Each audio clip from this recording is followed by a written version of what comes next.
चले, कहाँ तक पढ़ा दिया है? विभवांतर हम लोगों ने पढ़ लिया है, सही बात है ना। विभवांतर के बाद हेडिंग लगाइए, विद्युत क्षेत्र तथा विभवांतर में संबंध। विद्युत क्षेत्र तथा विभवांतर में संबंध, हेडिंग लगाना है विद्युत क्षेत्र तथा विभवांतर में संबंध।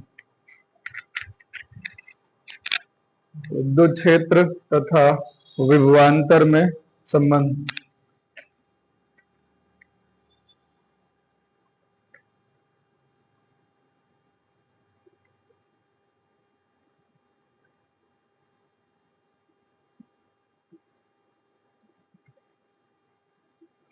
विद्युत क्षेत्र तथा विभवांतर में संबंध। चले ध्यान से सुनिए, ये विद्युत क्षेत्र है, क्या है? विद्युत क्षेत्र है ये। इधर पर मैंने एक आवेश को रखा हुआ है, ये आवेश इधर को ही बल लगा रहा है। जो बल लगा रहा है वो क्या है? क्यू ई लगा रहा है। क्या लगा रहा है? क्यू ई क्या लगा रहा है? बल लगा रहा है। इतनी बात समझ में? मैं क्या कर रहा हूं, यहां तक में बात कोई दिक्कत? यहां से यहां तक की डिस्टेंस मान लीजिए ए होगा, ए पॉइंट होगा, इसके आगे बी पॉइंट होगा, क्योंकि हमें विभवांतर निकालना है।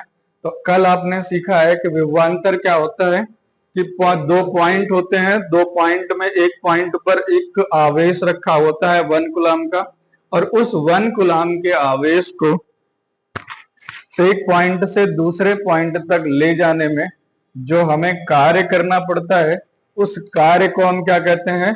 विभवांतर कहते हैं। क्या कहते हैं? विभवांतर कहते हैं। बात समझ में आया था? यहां तक में कोई दिक्कत हुआ था? नहीं हुआ था? यहां तक में बात समझ में आ गई? ये बात समझ में आ गई? एक बात बताइए, अगर जो ये आवेश भी इधर को है और इधर को ही विद्युत क्षेत्र है, तो जाहिर सी बात है जो ये आवेश है बहुत तेजी से इधर विद्युत क्षेत्र की तरफ जाएगा।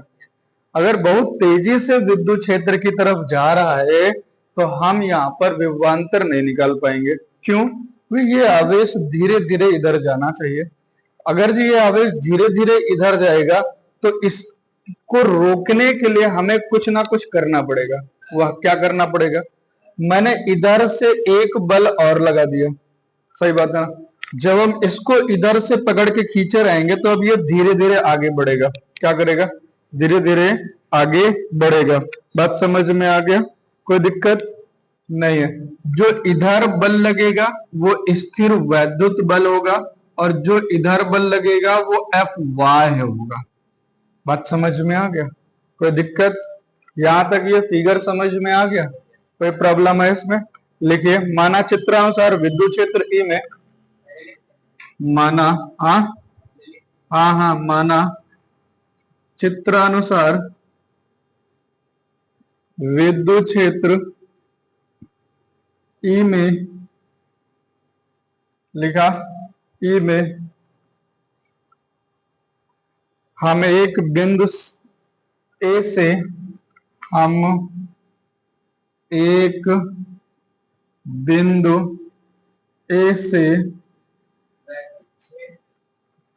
विद्युत क्षेत्र, मैंने विद्युत ही लिखा है क्या?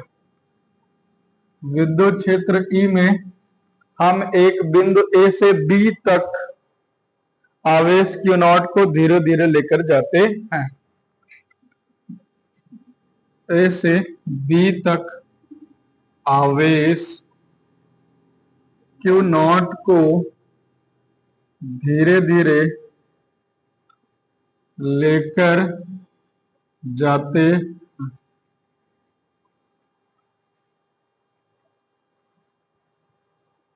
लिख लिया? यहां तक बात समझ में आ गई? चले आगे, चलिए बाद में लिख लीजिएगा, पहले समझ लीजिए सभी लोग। चलो इधर देखो, छोड़ो, देखो देखो, बंद करो लिखना।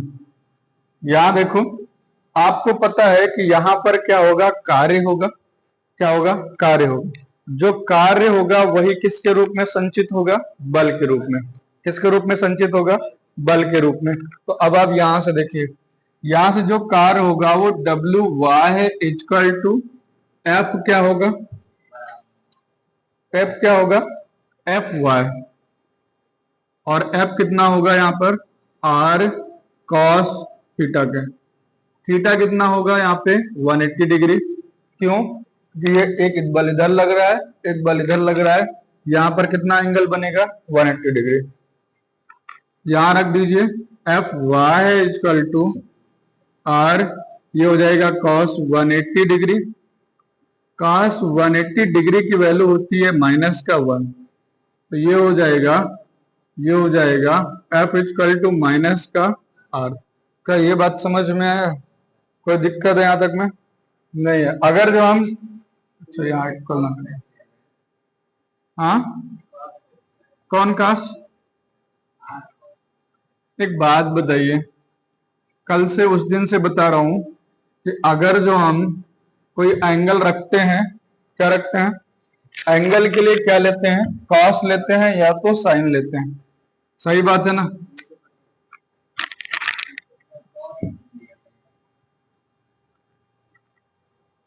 ये इसी की तरफ है, जो ये वाला है, ये वाला भी इसको विद्युत क्षेत्र पकड़ के खींचेगा। अगर जो खींचेगा नहीं तो जाहिर सी बात ये इधर भी जा सकता है। जा सकता है कि नहीं जा सकता? जा सकता है ना। लेकिन इसको भी पकड़ के ये कौन खींच रहा है? तो ये जो है इसकी तरफ टर्न होगा, और जो ये इसकी तरफ विद्युत क्षेत्र की तरफ आएगा उसके लिए क्या लेते हैं? बात का जवाब मिल गया। हमें क्या निकालना है? W Y. क्या निकालना है?